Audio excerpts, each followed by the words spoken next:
Can you survive the Cretaceous period? Day 6.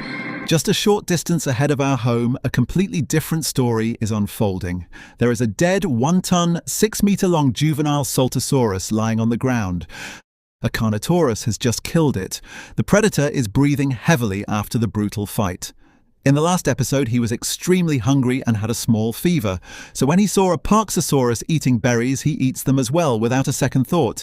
He ate quite a lot of them. Now we found food, we should take some of them to the cave to eat, then later as backup. So he grabs a handful of berries and starts returning to the cave. Now we've finally found food. We just don't know whether it's safe or not. But our next task is to build a clay bowl as soon as possible, because we had no choice when we first drank water directly from the river. Now that we have some energy, we can finally do it. But the Parksasaurus has been following us all along. Suddenly, it jumps in and steals some of his berries. He got scared. He is already not feeling well and still has so much work to do, so he gets mad.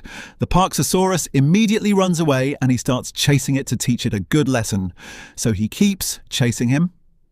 After a few moments, they both arrive where the Carnotaurus just killed his prey. The Carnotaurus doesn't notice them because they were still hiding behind the bushes, but he freezes the moment he sees this horrifying scene. And now he's staring at a dead Saltosaurus and a 7.5-meter-long, around 1.5-ton Carnotaurus standing beside it. He immediately realizes how vicious their fight must have been. By the way, if you're wondering, isn't that Carnotaurus a little small? The truth is, they were always like this. They grew to a maximum of around 8 meters long and weighed up to about 2.2 tons. They were actually quite small compared to a Tyrannosaurus rex.